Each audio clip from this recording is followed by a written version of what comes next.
Part 1, The Dagger and the Rose. Rome, 62 AD, the city where every whisper cuts like steel. The forge was alive with heat. Cassian worked in rhythm, the hammer's fall, the hiss of water, the breath between. Sparks rose like insects caught in sunlight and died against his skin. Rome slept fitfully beyond the alley, its streets still murmuring with tavern songs and chariot wheels. He was close to finishing the blade.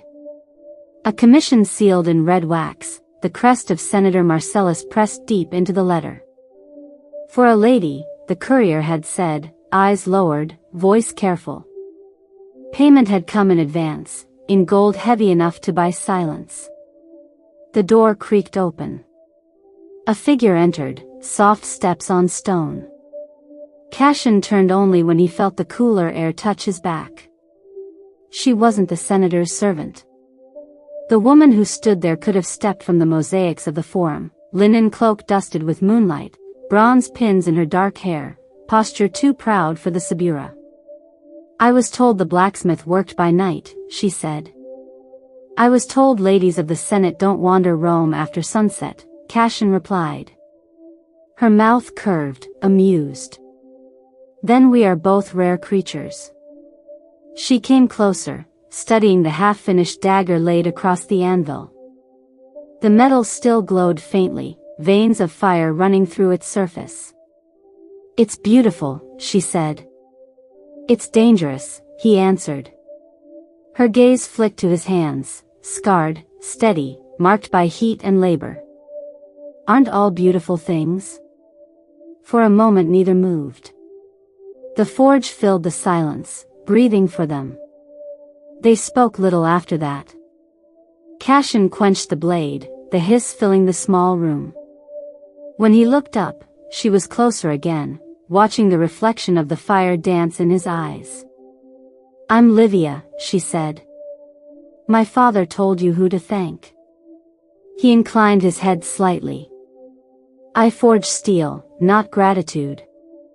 Then forge truth, she murmured.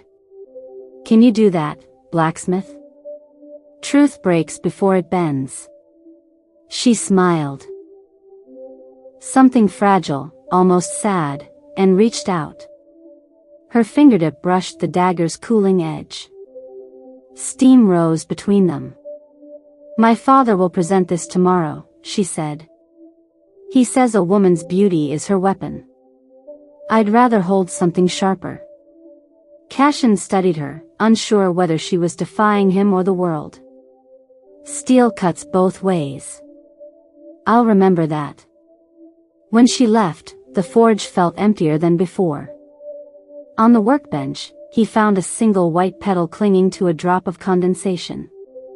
Roses didn't grow in this quarter of Rome. He didn't sleep that night. The hammer's echo stayed in his skull, the shape of her words burned hotter than the forge. The next day, the Villa Marcellus blazed with celebration. Musicians played beneath marble arches, senators in purple trim traded smiles that meant debts. Cassian had been invited only to deliver the finished dagger, nothing more. He arrived early, blending with the servants, the scent of wine and olives heavy in the air. When Livia appeared before the guests, the courtyard seemed to still. Her gown was pale gold, her hair coiled like dark fire. In her hand she held the dagger he'd made, its handle wrapped in red leather, its blade polished to a mirror. She raised it to the crowd. A symbol, her father proclaimed. Of grace and strength united, the virtues of Rome itself. Applause thundered. Cassian turned to leave, unseen, satisfied. Then someone screamed. A slave stumbled near the dais, a jug of wine shattering on marble. The senator reached to steady him, and froze. The blade flashed, a streak of silver and red. Gasps erupted. The senator fell. Blood spread across his toga like spilled ink. Livia stood motionless, the dagger gone from her hands. Guards shouted, guests fled, and the courtyard dissolved into panic. Cassian forced his way through the crowd, but by the time he reached the platform, the body was still and Livia had vanished. That night the city whispered. They said the senator's daughter fled through the marketplace, barefoot, cloak torn. They said the weapon had vanished, a blade of impossible craftsmanship, last seen glinting in the torchlight like a curse. Cassian waited in his forge, every sound outside tightening his grip on the hammer. Patrols passed, voices calling her name. The rose petal from last night had blackened in the heat. Then, 3 quiet knocks. He opened the door. Livia stood there, dust and blood smeared across her sleeves, her hair unpinned, eyes bright with fear. They think I killed him, she whispered. Cassian stepped aside. Did you? Her silence was answer enough, not guilt, but shock. He closed the door behind her. Sit. You're safe here. No one in Rome is safe, she said, voice trembling. Especially those who help me. He poured water from a clay jug, pushed it toward her. Her hands shook as she drank. Outside, the roar of the city ebbed and flowed like a tide, the distant cry of hawkers, the march of soldiers, the bark of chained dogs. Inside, the forge crackled low. What happened? He asked. She stared into the coals as if seeing the scene replayed there. Someone placed the dagger beside the wine. When the slave tripped, the crowd surged, and then my father, her voice broke. But something in her voice, fear buried beneath steel, made that impossible. Hours passed. The fire dimmed to embers. She sat near it, cloak drawn tight, watching him work in silence. Every so often, their eyes met, and something unspoken hung between them, not safety, not comfort, but recognition. 2 people standing too close to the same flame. When dawn touched the cracks of the shutters, Cassian said quietly, there's a tunnel beneath the street. Old aqueduct. It leads toward the Tiber. If the Praetorians come, you'll run there. She looked at him. And you? I'll buy time. You'd risk your life for a stranger? He met her gaze. You're not a stranger anymore. The first knock came an hour later, the heavy, deliberate sound of armored hands. Voices outside barked orders. Cassian extinguished the forge. Livia grasped his arm. They'll kill you. Not if you're gone, he said. She hesitated only a second before darting toward the hidden door behind the coal bins. The passage smelled of dust and river rot. Cassian, she whispered. He turned. Thank you. Her eyes lingered on him, one last heartbeat, then she disappeared into darkness. He turned back to the forge as the soldiers kicked the main door open. By order of the Emperor. Cassian faced them calmly, hands raised, smoke curling from the dying coals. What crime? The murder of Senator Marcellus, and the forging of the weapon that killed him. He looked down at the anvil where the rose petal had turned to ash. Then I suppose you've come for me. End of Part 1, The Dagger and the Rose. Part 2, Ashes of the Arena. The forge lay in ruins. Smoke still curled from the doorway where the soldiers had stormed through.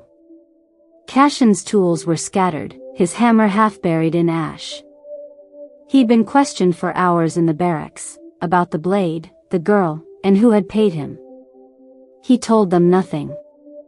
By the time they released him, the sun was bleeding over the rooftops of Rome. The city smelled of wine, blood, and burnt oil. He walked home through narrow alleys, past graffiti of gods and politicians. Children followed him for a while, chanting his name, the story of the murderer smith, had already begun its life. When he reached his forge, the silence pressed in.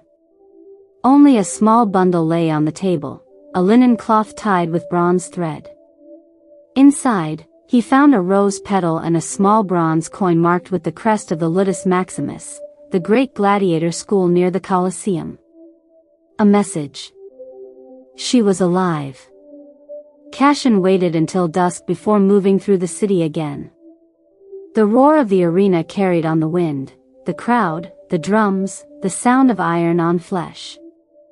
He slipped into the shadowed side gate where slaves brought weapons and armor. Inside, the air was thick with sweat and smoke. Gladiators sharpened swords, murmuring prayers to Mars. The overseer, a brute named Falco, stopped him with a scowl. "You're no fighter. What do you want?" Cassian held up the coin.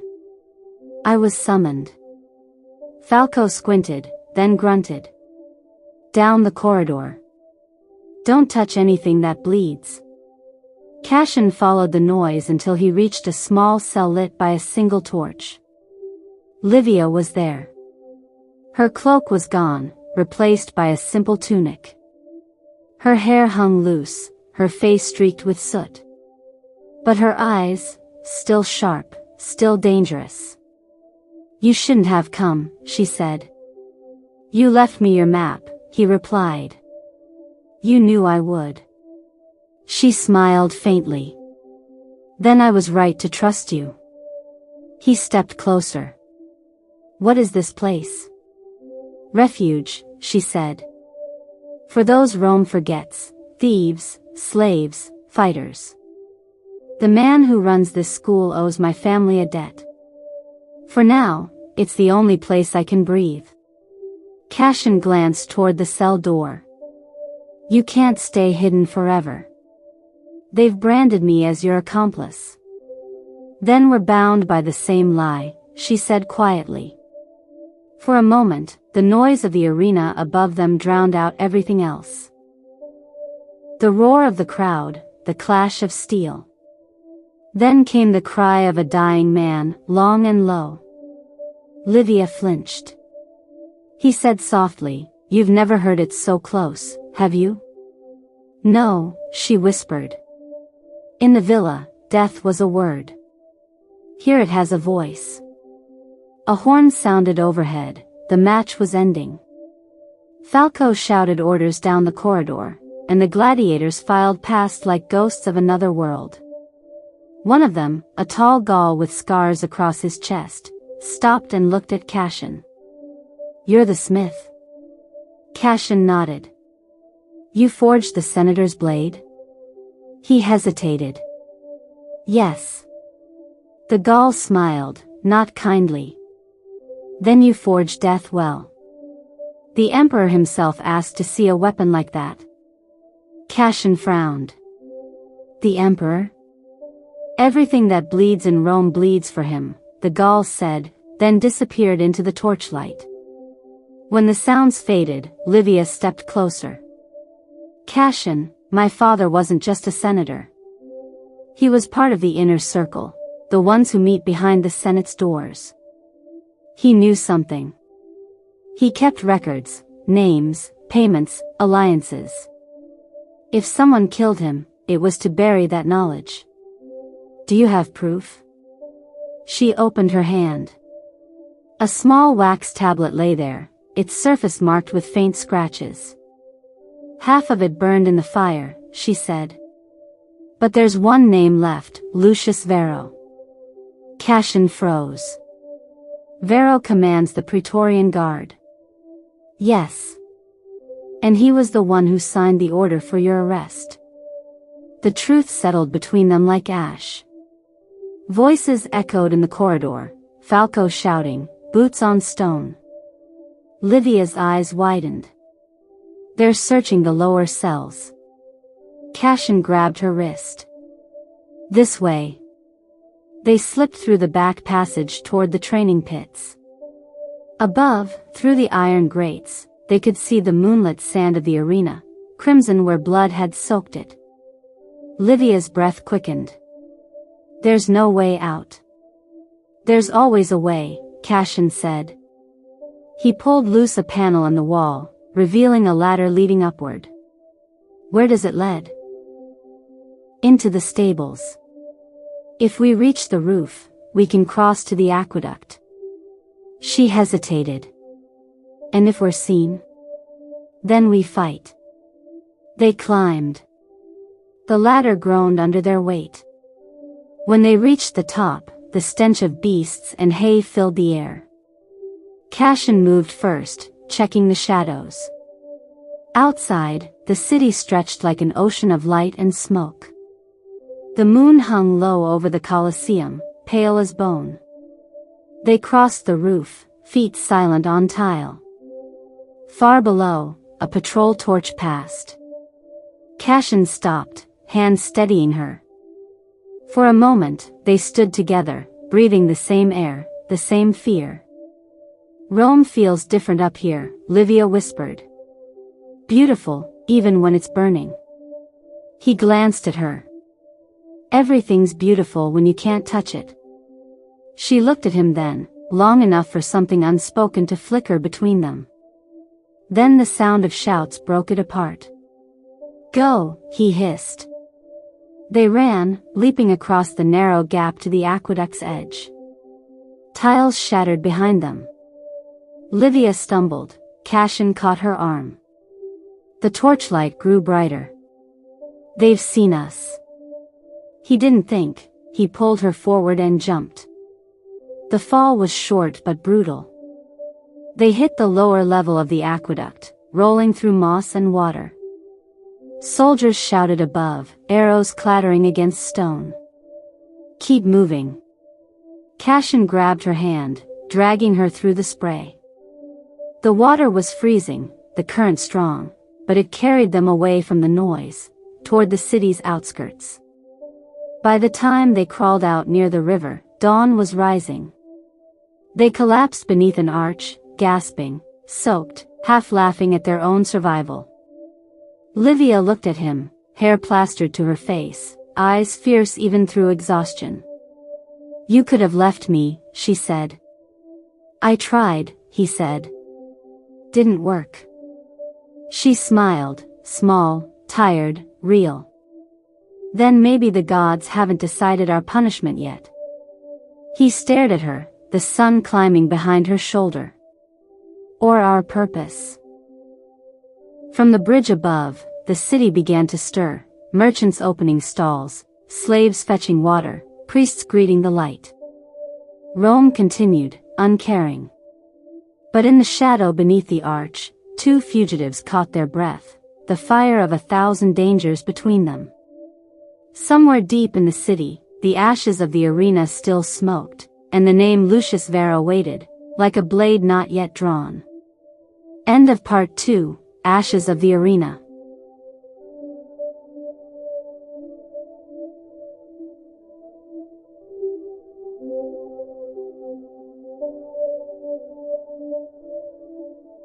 Part 3, The Feast of Shadows. By dusk the smoke from the arena had faded, but the smell of iron still clung to the streets. Rome never slept, it only shifted masks.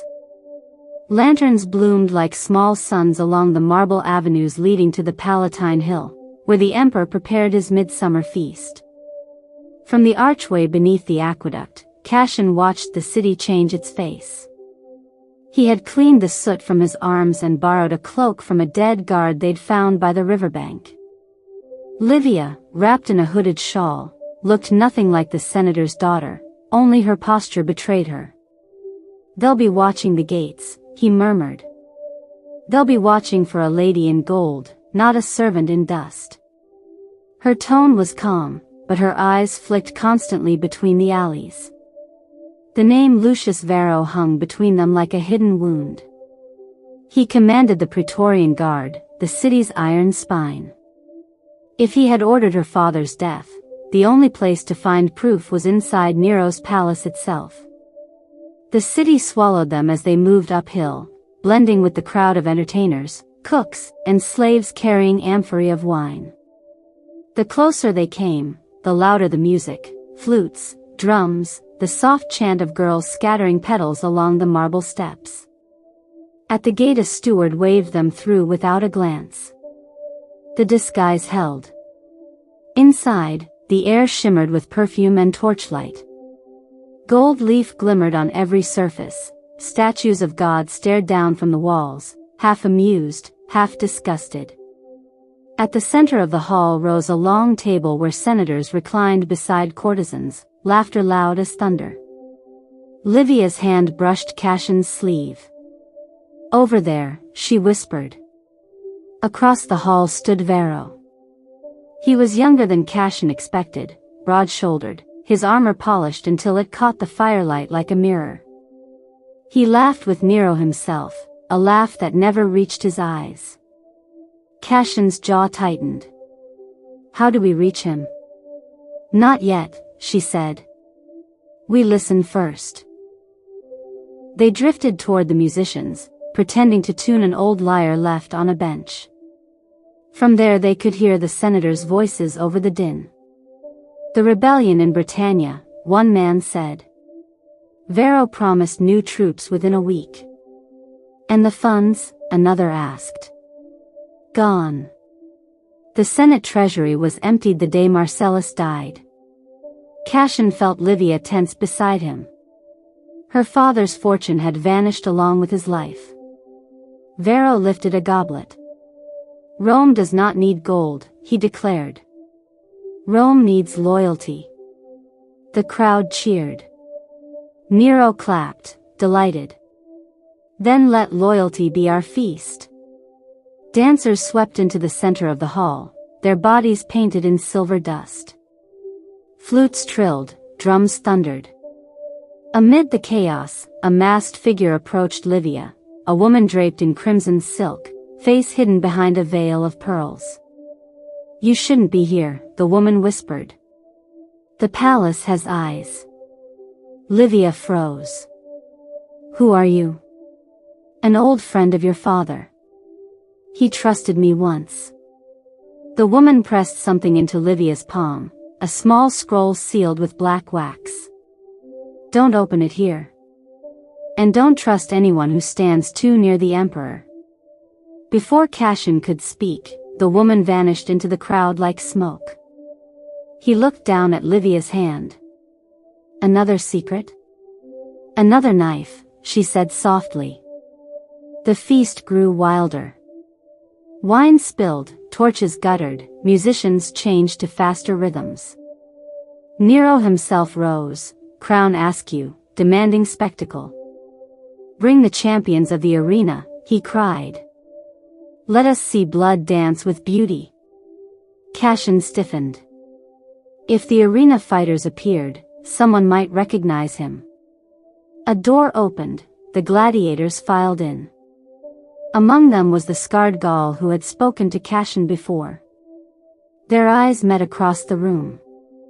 Recognition flashed, and then understanding. The Gaul said nothing. He merely tilted his head toward Vero, as if marking a target. Cassian felt the meaning settle like a blade at his back. Vero's death would start a war, but his survival meant their own. When the torches burned low, Nero left the hall surrounded by laughter and perfume. Only the guards and the drunkest guests remained. Livia nodded toward the corridor leading to the archives. "Now." They slipped through the shadows, following the marble passage lined with busts of emperors. The scroll in her hand guided them. On its seal was the same crest as Vero's signet ring. Inside the archive chamber, rows of tablets glowed under oil lamps. Cassian searched the shelves while Livia worked the seal with her knife. The wax broke, revealing a list of names, senators, merchants, and generals, with sums beside them. Bribes. Alliances. At the bottom, Vero, 200,000 denarii, execution order signed. Livia's breath caught. This is it. Proof that he paid for my father's death. Before Cassian could reply, a voice cut through the silence. I wondered how long it would take you to find it. Vero stood in the doorway, torch in hand. His expression was calm, almost pitying. Behind him, 2 soldiers drew their swords. You should have stayed hidden, Marcellina, he said. Your father was brave, but Rome rewards obedience, not courage. Cassian stepped forward. And what does Rome reward its butchers with? Vero smiled thinly. With titles. With freedom. With the right to decide who breathes tomorrow. He raised his hand. Kill him. Bring her to me alive. Steel flashed. Cassian ducked, catching the first soldier's wrist and driving his elbow into the man's throat. The second lunged, Cassian twisted, pulling Livia behind him. The torch fell, fire spilling across parchment. Vero cursed and backed away as flames leapt up the shelves. Cassian grabbed Livia's arm. Go.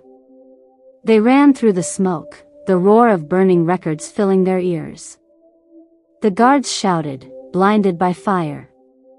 Cassian kicked open the servant door, dragging Livia into the cool night. Behind them, the archive tower burned like a beacon. Now every secret in Rome burns with it, Cassian said. Not every one. Livia held up the half-charred tablet she'd snatched from the flames. Vero's name was still legible. She looked at the inferno lighting the city and whispered, let them think we died there. Let the ghosts hunt them instead. Cassian studied her face, streaked with soot, eyes bright with a fury that could melt marble. You're learning to wield fire well. She met his gaze. You taught me that steel cuts both ways. They disappeared into the labyrinth of the lower streets while the palace burned above. In the distance, the Colosseum drum sounded again, calling Rome to new games. But somewhere beyond the flames, 2 fugitives carried a secret that could unmake an empire. End of Part 3, The Feast of Shadows. Part 4, The Fire of the Forge. The rain began before dawn, washing the smoke from the night sky. By the time Livia and Cassian reached the lower districts, the streets of Rome gleamed like black glass. The palace fires had died, but whispers spread faster than any flame. The emperor's archives destroyed, Vero betrayed, ghosts in the smoke. They moved beneath an archway where beggars huddled for warmth. Cassian tore a strip from his cloak and wrapped it around her shoulders. Stay close, he said. I've learned, she replied. He didn't miss the faint tremor in her hands, nor the exhaustion behind her voice. She hadn't slept since the feast, neither of them had. We can't keep running blind, Cassian said. If Vero thinks we died in that fire, we have time. But not much. Then we use it, she said. You still have your forge. He blinked. What's left of it? Then we rebuild it. Her eyes met his. And arm ourselves. They reached the Subura by midday. The forge was little more than rubble and scorched iron. Cassian stared at it for a long time, saying nothing. Every tool was gone, stolen or melted. The sign above the door, Ferrarius Cassianus, had been blackened into illegibility. He knelt, pushing aside ash until his fingers found the anvil, cracked but still standing. Even the gods can't destroy iron, he murmured. Livia crouched beside him. Can you work here again? I can work anywhere there's fire. She smiled faintly. Then light one. They scavenged through the ruins. Cassian rebuilt the bellows from torn leather and copper scraps. Livia fetched wood from a shuttered stall nearby. The rain turned to mist, softening the city's noise. By nightfall, a thin column of smoke curled into the air once more. The forge breathed again. Livia sat near the entrance, cloak drawn tight. Cassian hammered a dull piece of metal until it glowed white, his movements steady, rhythmic, purposeful. When she spoke, her voice was almost drowned by the forge's sigh. "You never told me why you became a smith." He didn't look up. "Because I was born without a name worth keeping." She frowned. "Everyone in Rome has a name." "Not slaves," he said simply. "Mine was bought. When I earned enough to buy it back, I kept the trade instead." Livia studied him in silence. "And now you make weapons for the same men who once owned you." He smiled bitterly. "That's Rome's idea of justice." She stared into the fire. "Maybe we can forge something cleaner." Later, when the hammering stopped, he handed her a small dagger, nothing ornate, but balanced, sharp, made from the scraps of what survived. "Steel forgets what it used to be," he said. "Maybe we can too." Livia turned it in her hand, the flame reflected in her eyes. "You trust me with this?" "I trust your reasons." She sheathed it in the folds of her cloak. "Then I'll make sure they're worthy." That night they slept in shifts. Outside, thunder rolled over the city. At one point Livia woke to find Cassian standing in the doorway, watching the street. "They're still searching," he said quietly. In the distance, the glow of torches moved like fireflies through the rain. "Vero won't rest until he finds us." "Then we strike first," she said. Cassian turned to her. "You sound like someone who's done this before." "I was raised among senators," she replied. "They call it politics instead of war, but the blood smells the same." He almost laughed. "And what would you do now, senator's daughter?" Her gaze didn't waver. "Take back what my father built. And burn the rot that killed him." For 2 days they stayed hidden, gathering what they could: iron, scraps of armor, rumors. A boy from the market brought word that Vero had doubled the city watch. Nero, furious about the fire, had ordered public executions. "They'll hang anyone accused of treason," Cassian said. "Then we give them another name to hang," Livia answered. "Vero's." She spread the half-burned tablet across the workbench. "This proves his corruption. But one name isn't enough. We need witnesses." Cassian thought for a moment. The Gaul. The gladiator from the feast. He knew something. "He's still at the Ludus Maximus," she said. He nodded. "Then we go back into the lion's den." The next evening, disguised as merchants bringing weapons for repair, they approached the gladiator school. Rain had washed the streets clean, but tension hung heavier than before. Inside the yard, dozens of fighters trained under torchlight, their chains clinking like music. Falco, the overseer, eyed them suspiciously. "You again?" Cassian bowed slightly. "Business. I brought new steel." Falco grunted. The Emperor banned outside smiths after the fire. Livia stepped forward. "Then consider us inside now." Her voice carried the authority of a woman who'd been obeyed her entire life. Falco hesitated.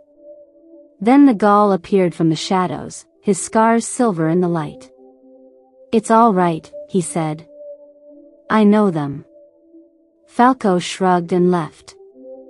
The Gaul waited until they were alone, then spoke. "I thought you were dead." "Not yet," Cassian said. "You warned us once.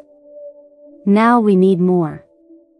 The gladiator looked around before answering. "Vero funds the games with stolen gold. He buys loyalty with blood. Tomorrow, he's to meet the Emperor in the arena itself, a private ceremony before the next spectacle." Livia exchanged a glance with Cassian. "If he's there, we can expose him." The Gaul nodded. But it will be your death if you fail. We've already died once, Cassian said. The gladiator smiled grimly. Then may the gods remember your courage better than Rome will. They returned to the forge before dawn.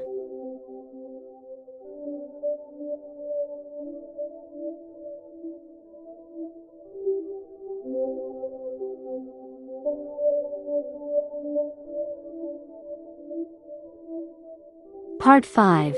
Blood in the Marble Halls. At sunrise the air over Rome hung heavy and red, as if the sky itself remembered every drop spilled in the sand. From the Palatine to the Forum, banners of crimson silk fluttered in the wind, signaling the emperor's private games. Crowds gathered along the marble roads, whispering about omens, about fire, about ghosts that walked the city's edge. Cassian and Livia moved among them unseen. He wore a soldier's cloak, borrowed from the forge of his past. She dressed as a servant to the imperial court, her hair bound tight and dust rubbed across her cheekbones. The dagger she carried was hidden in her sleeve, light as a promise. They reached the outer gates of the Colosseum just as the horns sounded. Once we're inside, Cassian murmured, stay near the shadows. Vero will appear before the emperor at midday. The Gauls said the ceremony begins after the first fight. Livia nodded. Her eyes had that same calm he had seen before battles, silent, almost sacred. Then by midday, she said, Rome will know who killed my father. Inside, the Colosseum was alive. Tens of thousands of citizens filled the tiers, their voices a single living roar. Below, the arena gleamed with wet sand, and the smell of oil and blood mixed in the morning heat. From their place among the servants, they could see the imperial box, Nero reclined on a couch of purple velvet, golden laurel glinting on his head. Beside him stood Vero, immaculate in silver armor, speaking softly to his emperor. Cassian's hands tightened at his sides. He remembered that same man's voice ordering his own arrest. The same eyes that had watched Livia's world collapse. Livia followed his gaze. Patience, she whispered. He falls today. The first contest began. Gladiators entered, greeted by the deafening cheers of the crowd. Among them Cassian recognized the Gaul, his old ally, standing tall under the burning sun. He raised his sword, and for the briefest moment his eyes found Cassian's in the stands. A silent nod passed between them.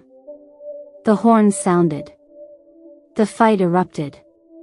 Steel met steel, shouts and grunts echoing through the vast stone bowl. Cassian saw the Gaul deliberately drive his opponent back toward the emperor's box, close enough for Vero's guards to shift uneasily. Then, with a sudden twist, the Gaul feigned death, collapsing in the sand. The crowd roared for mercy. Nero, grinning, raised his hand theatrically and granted it. As attendants dragged the fallen fighter away, Cassian saw the Gaul slip something into the sand, a strip of parchment weighted with a bronze seal. Vero never noticed. But Cassian did. When the fight ended, servants rushed into the corridors to prepare for the next display, a parade of trophies, then the emperor's ceremony. Cassian guided Livia through the tunnels beneath the seating, where the stone dripped with moisture and the air was thick with the smell of beasts. They found the Gaul sitting against a pillar, his body streaked with dust and sweat. He looked up, grinning. I thought you'd see it. What was it? Cassian asked. The proof you wanted. Vero's own command, orders for the treasury's transfer. I stole it from his aide weeks ago. Couldn't risk keeping it here. Livia crouched beside him, voice low. If we show that to the emperor. The Gaul barked a laugh. You think Nero cares? He'll use it as theater. But the people, he coughed, spitting blood. The people will listen to you. Rome loves a scandal. Cassian saw the wound then, a deep slash across the Gaul's ribs. You won't survive this. Didn't plan to. The fighter pressed the parchment into Livia's hand. Make it mean something. Then he leaned back, eyes half closed. Now go. The lions are hungry, and I'd rather not be their second meal. They left him in silence. Livia clutched the parchment. We need to reach the central platform, she said. If we show this during the ceremony, Vero won't have time to bury it. Cassian frowned. He'll kill us before we take 2 steps. Then we don't give him the chance. The midday horn sounded. The Emperor rose to address the crowd. From the tunnel mouth, Cassian and Livia could see the stage set above the arena, a marble dais where Vero stood beside Nero, ready to dedicate the next contest to the glory of loyalty. Cassian felt the irony like a knife. They climbed the narrow stairs behind the imperial box. Guards paced nearby, the noise of the crowd masked their footsteps. Cassian dispatched the first sentry silently, dragging him into the shadows. Livia moved with him, every motion precise, unhesitating. They reached the balcony just as Nero raised his goblet. My loyal Praetorian, the Emperor shouted. The fires that ravaged our palace have cleansed the weak from our ranks. Today we celebrate the strength that remains. Vero stepped forward, bowing. Rome stands eternal, Caesar. And those who defy her will burn, Livia said clearly. The entire dais turned. She stood at the top of the steps, cloak falling away, eyes bright as the noon sun. Cassian appeared beside her, sword drawn. For a moment the whole Colosseum fell silent. Vero's face blanched. You. Me, she said. The ghost you tried to bury. She held up the parchment. This is your loyalty, General. Treachery written in your own hand. Nero squinted, curious. What game is this? Vero lunged forward, shouting for his guards. Cassian intercepted him, blades meeting with a spark that echoed across the marble. The crowd erupted, mistaking the struggle for part of the spectacle. Steel rang. Cassian's arm jolted under the impact of Vero's sword. He countered, forcing the man back toward the edge of the platform. Livia tossed the parchment onto the Emperor's dais, the seal rolling to Nero's feet. Read it, she said. And see which of your lions truly serves Rome. Nero bent, curiosity flickering across his wine-stained smile. The words on the parchment glimmered in the sunlight. His amusement froze. Vero, he said softly. Is this true? The general hesitated, one heartbeat too long. That was all Cassian needed. He struck once, clean and hard. Vero's blade clattered away. The man staggered backward, eyes wide, and fell from the dais into the sand below. The crowd screamed approval, not understanding what they'd witnessed. To them, it was theater, another glorious death. Nero rose slowly. Well then, he said, voice carrying across the arena. It seems loyalty has many shapes. He looked at Cassian and Livia. And perhaps the gods have chosen new players for Rome's stage. Guards surged forward, uncertain whether to seize or protect. Nero waved a lazy hand. Let them go. The city loves its heroes. For today. Cassian met Livia's eyes. She nodded once, disbelief and fury mixing in her gaze. They backed toward the corridor as the crowd roared again, chanting the Emperor's name. When they reached the shadowed passage, she exhaled sharply. He's letting us live. For now, Cassian said. He enjoys the show too much to end it. She stared back toward the arena. The sand below was already stained red, Vero's body half buried by the next wave of fighters. Then we've traded one tyrant for another. They escaped into the city through the supply tunnels beneath the Colosseum. Outside, the afternoon light shimmered off the Tiber, and bells rang from the temples above. To the people, the games had ended in triumph. To them, it was only a beginning. Cassian stopped near the riverbank. You exposed him. You've avenged your father. Livia shook her head. Vengeance is smoke. It fades. I want something that lasts. He studied her. And what's that? Truth, she said quietly. Rome is built on lies. If one can fall, so can the rest. He almost smiled. You sound like a revolutionary. Maybe I am. She looked at the city. The domes, the palaces, the endless noise. My father believed Rome could be purified by reason. He was wrong. It will take fire. Cassian turned to her. Then we'd better keep the forge burning. That night they found shelter in an abandoned villa overlooking the river. Wind moved through the empty halls, carrying the distant music of the celebrations. From the window they could see torches circling the Colosseum, turning its walls gold. Livia sat near the cold hearth, the broken parchment in her lap. Cassian tended a small flame, coaxing it to life. Do you ever tire of fire? She asked. It's the only thing I understand, he said.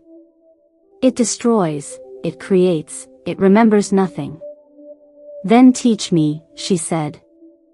Teach me to make something that won't vanish when the flames die. He handed her a hammer. Then start here. She smiled faintly, lifting it.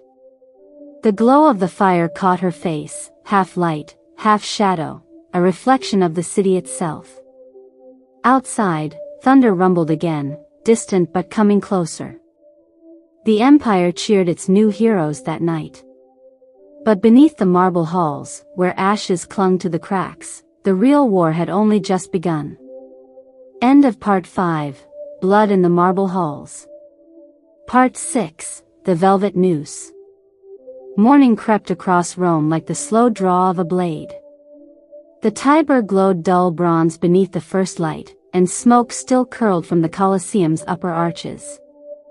In the city below, people spoke Cassian's name in markets and taverns, the blacksmith who defied the guard, the woman who unmasked treason. But in the Palatine Palace, silence ruled. Silence, and eyes that watched. Livia woke to that silence, her body still heavy from sleep. Cassian was already at the window, his shoulders outlined against the pale sky. Someone followed us last night, he said. 2 men in imperial cloaks. They stayed just beyond the gates. She rose, pulling her cloak tight. Vero's men are gone. Who else would care? Someone who never sleeps. Before she could answer, a knock sounded at the door. Cassian moved to the side, hand near the knife on the table. The door opened. A servant in Nero's colors stepped in, bowing low. By order of the Emperor, you are summoned to the Palatine. His Majesty wishes to honor your courage. Livia exchanged a glance with Cassian. Honor, she said softly. Cassian smiled without humor. Or measure the necks before the rope. The carriage ride up the hill was silent. From the window, Rome glittered beneath the sun, beautiful, distant, unreal. Crowds paused to cheer as they passed, throwing flowers and olive branches. Livia forced herself to wave, every gesture might buy another hour of safety. At the palace gates, the Praetorians stood in perfect rows, faces blank. Cassian recognized the insignia on their armor, Vero's mark. None of them had removed it. Inside, the corridors were lined with frescoes of gods feasting, their laughter painted in gold. Real laughter echoed faintly from deeper within, Nero's voice, thick and bright, like honey hiding poison. They were led into the Domus Aurea, the golden hall. The emperor reclined at a table of ivory, a dozen courtiers at his side. The light from the open roof poured down on him like worship. "Ah," he said, rising. "Rome's champions arrive." His smile was too wide. His eyes, too curious. "Come closer," Nero said. "Let me look upon the faces of fortune." Livia stepped forward, Cassian beside her. She could feel every gaze in the room like a knife point. The emperor circled them slowly, his jeweled sandals whispering on marble. "The Senate calls you rebels. The people call you saviors.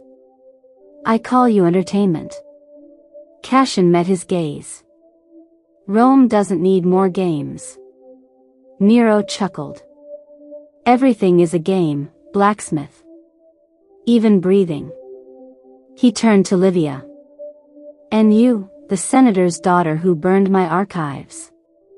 You cost me a month of accounting."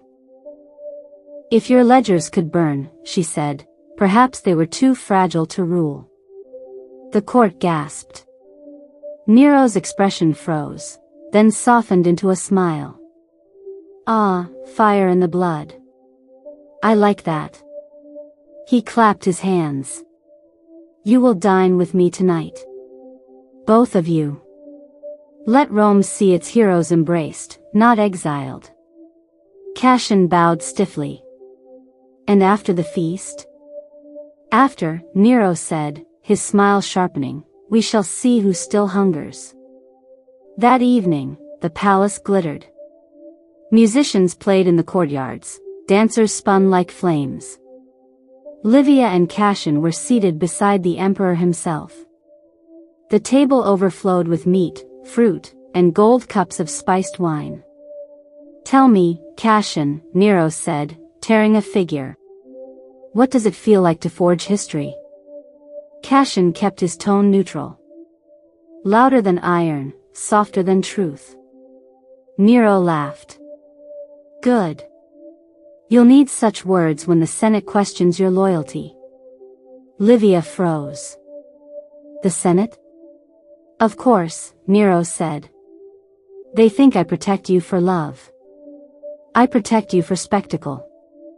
Tomorrow, they will demand you prove your innocence, or your loyalty to me." He leaned back, the torchlight painting his face half gold, half shadow. "I suggest you choose quickly which truth you prefer." When the feast ended, Nero's guards escorted them not to their quarters, but to a guest wing deep within the palace. The doors shut behind them with a sound too heavy to be comfort. Livia paced. "He'll turn us into trophies. We gave him a story, and now he owns the ending." Cassian examined the barred windows. "Then we write a new ending before he does." "How?" He pulled a thin blade from his boot. "With this." She shook her head. "You'd kill an emperor?" "I'd kill a man who kills everything he touches." Livia stepped closer. "If you strike Nero, Rome will crumble before it's free. Another tyrant will rise. That's what my father tried to change." Cassian met her gaze. "And it killed him." Silence settled between them, thick as smoke. Then she said quietly, "Maybe fire can purify without consuming." That night, neither slept. Cassian sat by the dying fire, turning the blade in his hand, listening to the rain against the stone. Livia watched the embers fade, thinking of the city beyond the walls, the thousands of lives built on lies they had barely begun to crack. "Do you regret it?" she asked. "What?" "Everything since the forge. Since I walked through your door." He turned the knife once more, the light catching the steel. "Regret is for men who had safer choices. She nodded slowly. Then perhaps we both ran out of those long ago. At dawn, the guards came. They were led to the Senate chamber, a vast hall of marble columns and gold mosaics, the air heavy with incense and deceit. Senators filled the tiers, murmuring like crows. Nero sat on a raised throne, smiling as if presiding over a play. The question, he declared, is whether these two stand as traitors or patriots. Speak, daughter of Marcellus. Livia stepped forward, the parchment of Varro's confession held high. We stood against corruption, not against Rome. My father served this city with honor. He was murdered for his honesty. A murmur rippled through the hall. Nero's smile didn't falter. And your companion? He asked. A slave turned smith turned symbol. Does Rome bow to such men now? Cassian met the emperor's gaze. Rome bows to whoever holds the truth. For the first time, Nero's eyes hardened. He rose. Truth, he said softly, is what survives the telling. He gestured to the guards. Take them below. Let them learn how fragile survival can be. They were dragged through the underhalls, chains cutting into their wrists. The air was cold, thick with the smell of stone and rot. Torches flickered along the narrow corridor that led to the old dungeon, a relic from the Republic's darker days. Cassian stumbled but didn't fall. Livia caught his arm. We'll get out, she whispered. He gave a thin smile. You sound certain. I have to. The guards pushed them into a cell and locked the door. Then the footsteps faded. For a long time they sat in silence, listening to the drip of water and the heartbeat of the city above. Then, faintly, came another sound, a whisper through the wall. Cassian. He froze. From the shadows beyond the bars, a familiar face appeared, Falco, the old overseer of the gladiators. You owe me, blacksmith, the man muttered. The Gaul's death bought me freedom. I intend to collect it now. Cassian stepped closer. You can get us out? Falco smirked. For a price. Livia moved to the bars. Gold? Falco shook his head. No. A favor. When the city burns, and it will, you make sure my name isn't on the ashes. Cassian didn't hesitate. Done. Falco produced a key. Then you'd better hurry. The Senate votes at sunset.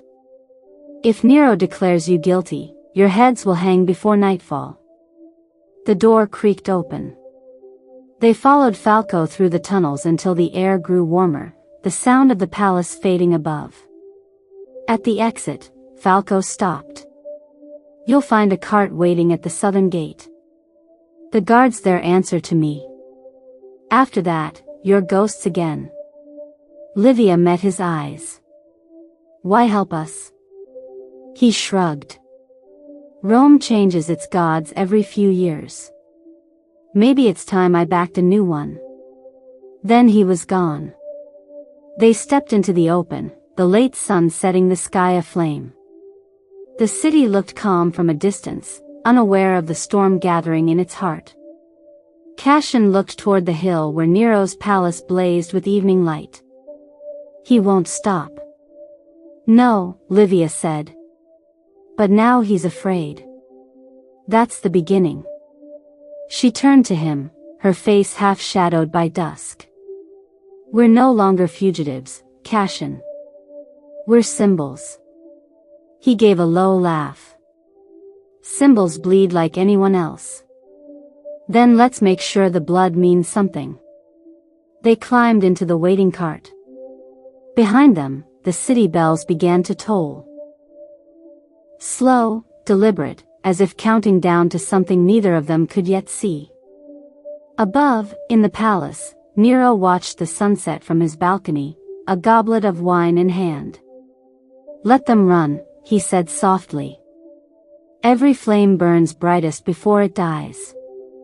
He raised his cup to the horizon, where smoke already rose from the poorer districts. "Let the city feed itself," he whispered. "Let Rome burn." End of Part 6, The Velvet Noose.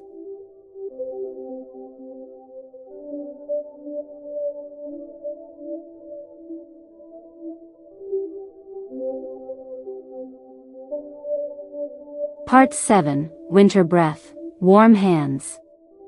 The first fires began in the merchant quarter.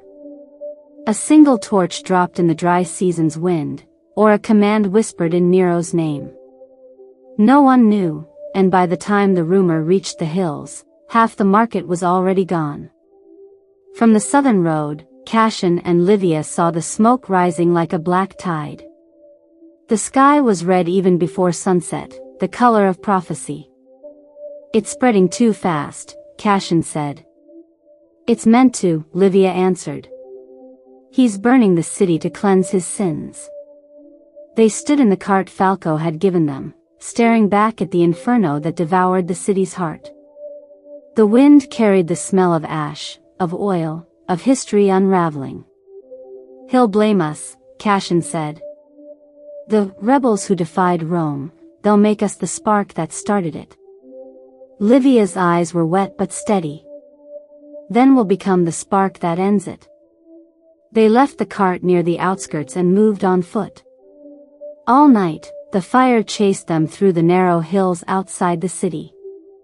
Refugees poured from the gates, mothers carrying children, old men dragging carts, slaves running without knowing where to go. The sky pulsed orange behind them, each gust of wind a new scream. At dawn they reached the ruins of an abandoned watchtower overlooking the Tiber Valley. Cassian climbed the crumbling steps to the top. From there he could see everything, the Palatine burning, the domes collapsing, the river catching light like molten gold. Rome was burning from within. Livia joined him, her cloak drawn tight against the morning chill. "He's destroying it all," she whispered. "Temples, archives, homes. He'll rebuild it in his name."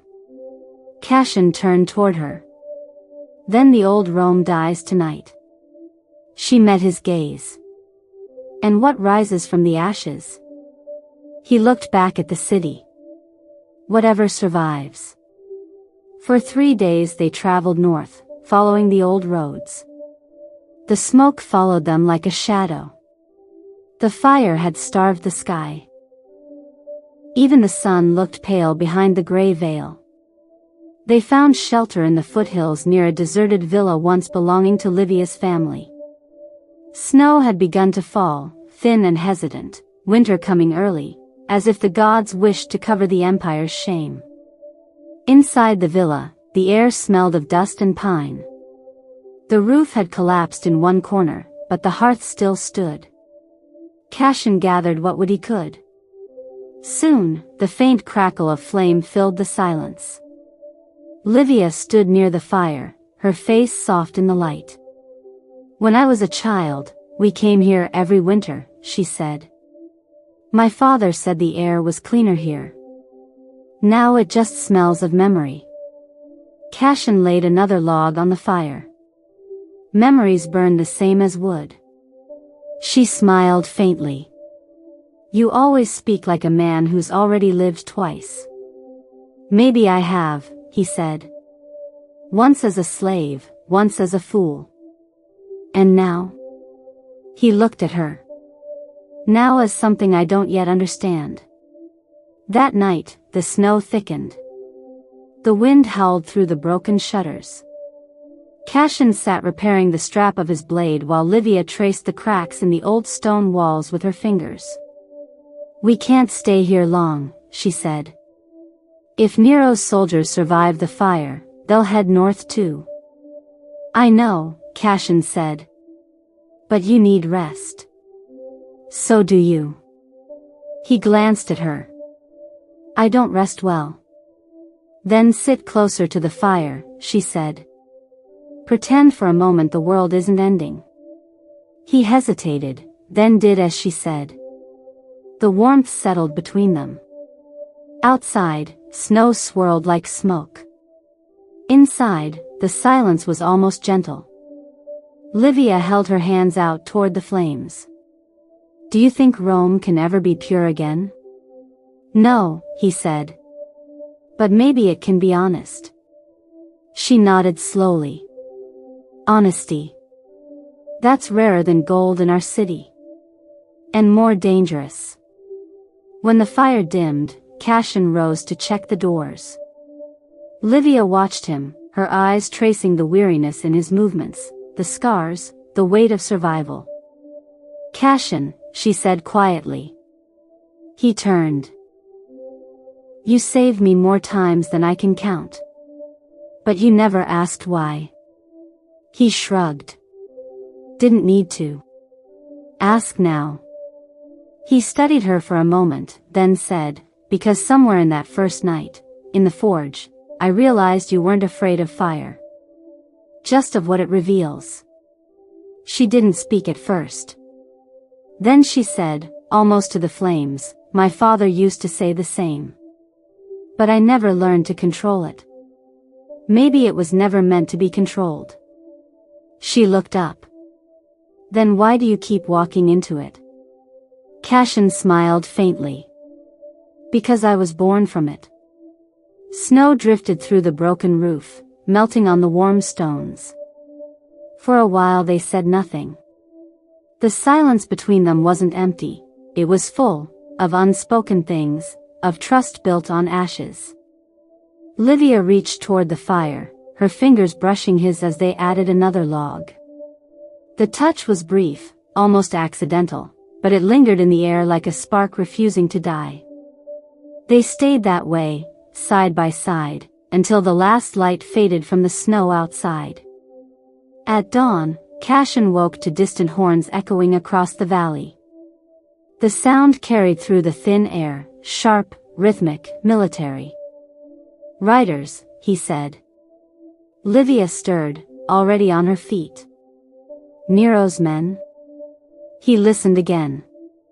"Maybe. Or rebels." She tightened her cloak. "Either way, we move." They packed what little they had and left the villa behind, following the forest trail toward the northern pass. The snow deepened with every step, crunching underfoot. After an hour, the horns sounded closer, and then came the sight, a column of horsemen winding through the valley below, their banners blackened with soot. At their head rode Falco. Cassian exhaled. So he lived. Livia's eyes narrowed. And he's not alone. The riders carried not imperial standards, but makeshift flags, torn cloth bearing a single emblem, a flame crossed by a blade. "The rebellion," Cassian said. Falco saw them and raised his hand. The column slowed. When they met, Falco dismounted, grinning through the frost.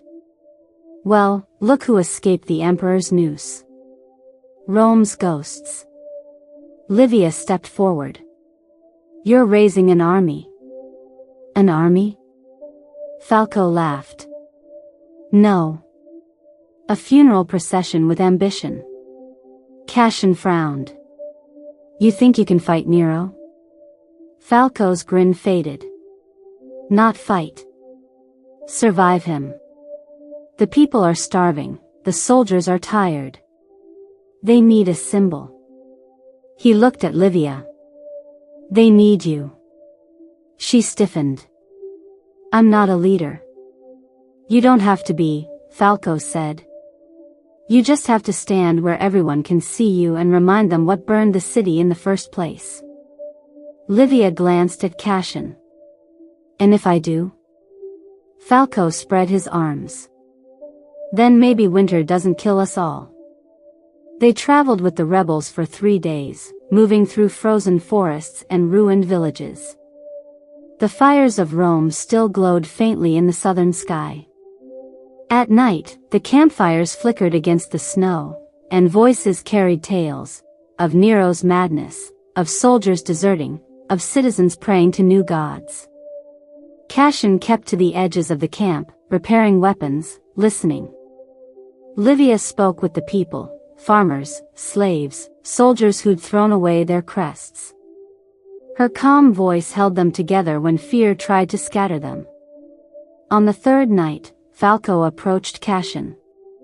"She's doing what you can't," he said quietly. "What's that?" "Giving them hope." Cassian looked across the fire, where Livia stood beneath the falling snow, her breath forming small clouds of light. "Hope gets people killed." "Maybe," Falco said.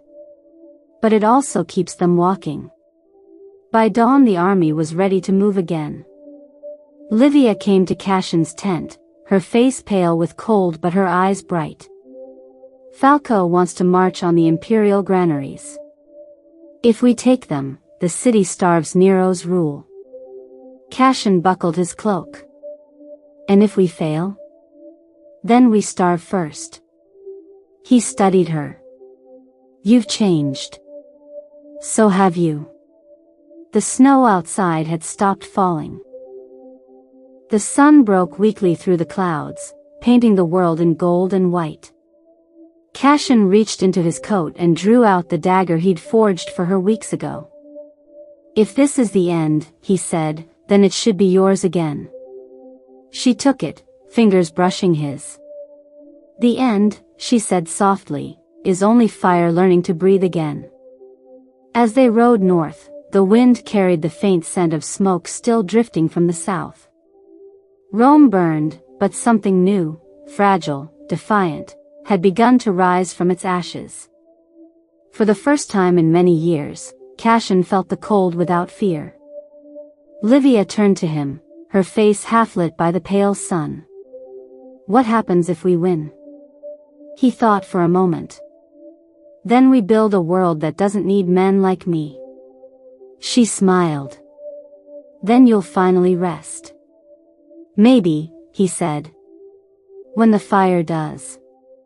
They rode on, snow crunching beneath hooves, breath clouding the air, two souls moving through the ruins of empire, carrying a flame that refused to die. End of Part 7, Winter Breath, Warm Hands. Part 8, First Dawn Again. The mountains bled into light. Snow melted from the pines in thin silver threads, and the first winds of spring whispered through the valley. Rome lay far behind, but its shadow still reached them. Every dawn the smoke on the horizon thinned, yet the smell of ash clung to the air, as if the empire itself refused to die quietly. Cassian rose before the others, his hands raw from work. The camp was still half asleep, only the watchfires breathed. He stared east, where the sun began its slow climb over the hills. Each morning he expected to see the city whole again, its domes unbroken, its pride restored. Instead, he saw only ruin gilded by light. He didn't know whether to mourn it or not. Behind him, a voice broke the stillness. "You wake with the fire every morning." Livia approached, her cloak drawn tight, frost glinting in her hair. "Habit," Cassian said. "Some men need prayers. I settle for heat." She smiled faintly. "You forge hope out of it too, whether you admit it or not." He glanced at her. "Hope is the only thing I've never been able to hammer into shape." "Maybe it doesn't need shaping," she said softly. "Maybe it just needs breathing." By mid-morning, Falco's scouts returned. The imperial granaries at Veii had fallen without a fight, half of Nero's soldiers had deserted. The rest were marching north under his personal banner. Falco spread a crude map across a flat stone. "He's coming with what's left of the Praetorian Guard. If he reaches us before we move, we're done." "How many men?" Cassian asked. 2 legions. Cassian let out a low breath. "And we have 300. Falco grinned without humor. "That's 300 more than I had yesterday." Livia stepped forward. We don't need to defeat him in battle. We only need to end the illusion of his divinity. Once Rome sees him bleed, the empire will crumble on its own. Falco raised an eyebrow. And how do we make an emperor bleed? She looked at Cassian. With fire. That night, they built their plan. Cassian gathered oil and pitch, melted snow to mix with clay, and shaped them into small jars, primitive bombs for a war of shadows. The rebels watched him work, mesmerized by the rhythm of hammer and flame. Every empire, he said quietly, is built on men who thought they couldn't fall. Fire reminds them they can. When he finished, Livia helped seal the jars. Their hands brushed, and neither pulled away. Tomorrow, she said, we end it. Tomorrow, Cassian echoed. They marched before dawn. The snow crunched underfoot, breath hung in clouds. When the first light touched the valley, Nero's army appeared on the opposite ridge, shields glinting, banners heavy with frost. The emperor himself rode in the center, wrapped in crimson and gold, his face pale as marble. Behind him the Praetorians stood in perfect lines, silent as statues. Falco spat into the snow. He brought the whole theater. Cassian's grip tightened on his hammer. Then let's give him a finale. The first charge came before noon. Arrows hissed through the air, slicing the wind. The rebels scattered, hiding among rocks and trees. Cassian's traps ignited, sudden bursts of flame rolling across the snow. Horses screamed, men stumbled, shields caught fire. Livia directed the second line, her voice cutting through the chaos. Hold the ridge. Don't break. Falco's men hurled the clay jars. Fire bloomed across the white slope like a field of poppies. Smoke swallowed the valley. When the wind shifted, Cassian saw Nero himself riding forward, his guards closing around him. The emperor's eyes were wild, the calm of the palace gone, replaced by fear disguised as rage. Livia! Cassian shouted. He's exposed. She turned, saw him too, and nodded once. They fought their way down the slope, through fire and noise. Cassian struck like the forge itself, each blow deliberate, unrelenting. Livia moved beside him, blade flashing. When a soldier lunged, she ducked and drove her dagger into the joint of his armor. The man fell, and she didn't look back. They reached the center just as Nero's horse reared.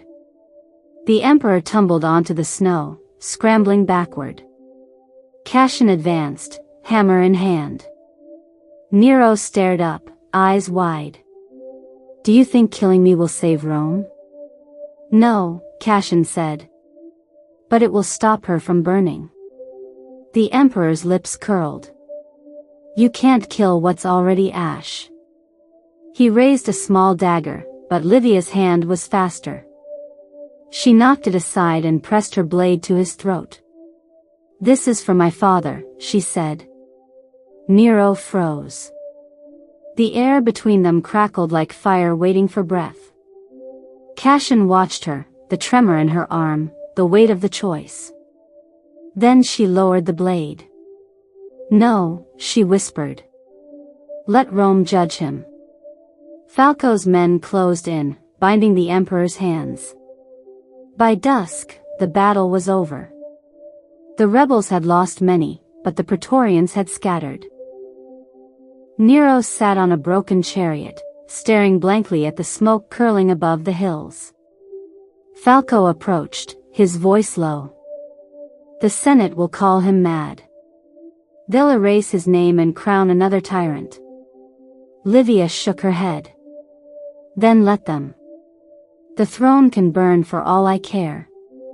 Cassian looked at her. What will you build instead? Something smaller, she said. Something honest. He nodded. Then it starts with you. When night fell, they lit no torches. The snow reflected enough of the stars to see by. The army, what was left of it, made camp on the ridge. Livia sat beside the embers of a small fire, the dagger resting across her knees. Cassian joined her, silent at first. "It's done," he said. "Nothing's ever done," she replied. "Rome will rebuild. Maybe better, maybe worse.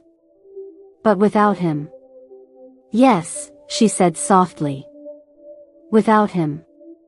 They sat in silence, listening to the wind. The flames cast long shadows, flickering like ghosts of the past. After a while she spoke again. "Do you ever wonder why the gods chose us?" "They didn't," Cassian said. "We chose ourselves." She smiled faintly. "Then maybe that's what makes us divine." At dawn, the snow began to melt. Streams of water trickled through the ash, carving new paths down the mountain. Cassian stood at the ridge, watching the first true sunrise in months. Livia joined him, cloak pulled tight, her breath misting in the cold. "It's beautiful," she said. He nodded. "First dawn again." She looked at him. "And now?" "Now," he said, "we go home." She laughed softly. "Do we have one?" He thought for a moment. "Wherever the fire still burns." They turned toward the valley, where the ruins of camps and broken banners dotted the snow. Below, the Tiber wound like a vein of silver toward the horizon. By midday, they reached the outskirts of Rome. The city was quiet, a skeleton of what it had been. Charred walls, fallen columns, streets filled with ash. Yet life had already begun to return. Children sifted through rubble for trinkets, merchants rebuilt stalls, women carried water from wells that still ran clear. Livia walked beside Cassian through the ruins of the Forum. "Look," she said. "Even the marble breathes again." He picked up a piece of scorched stone and turned it in his hand. "Fire never truly kills. It just makes room." She smiled. "Then maybe we have room for something better." They reached the old forge, or what remained of it. The roof had collapsed, the anvil cracked, but the stone hearth stood unbroken. Cassian knelt and brushed away the ashes. "Still here," he said quietly. Livia crouched beside him. "Then light it one last time." He did. The fire caught slowly, trembling at first, then rising steady and bright. Its glow spread across the ruined walls, painting them gold. Livia watched it, her eyes shining. "You realize what this means, don't you?" Cassian smiled. "That we survived? That we began again." As the light deepened, others came, the poor, the displaced, the nameless. Drawn by the smoke, they gathered outside the forge, silent. Cassian looked up at them, then at Livia. "They're waiting," he said. "For what?" "For someone to tell them what comes next." She hesitated, then stepped forward. "Rome burned," she said, her voice carrying through the still air. "But it isn't dead. The gods didn't abandon us. We abandoned each other.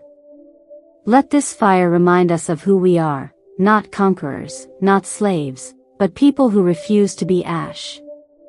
A murmur rippled through the crowd, not applause, not cheers, just quiet agreement, the kind that grows roots. Cassian met her gaze. "You've become what you were meant to be." She turned to him, eyes soft. "And you?" He looked at the fire.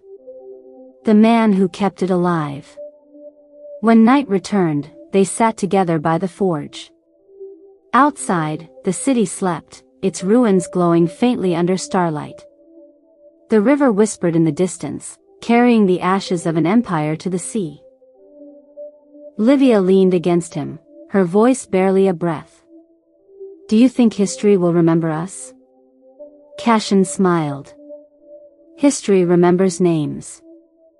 Fire remembers warmth. I'll settle for that. She closed her eyes. Then let it remember.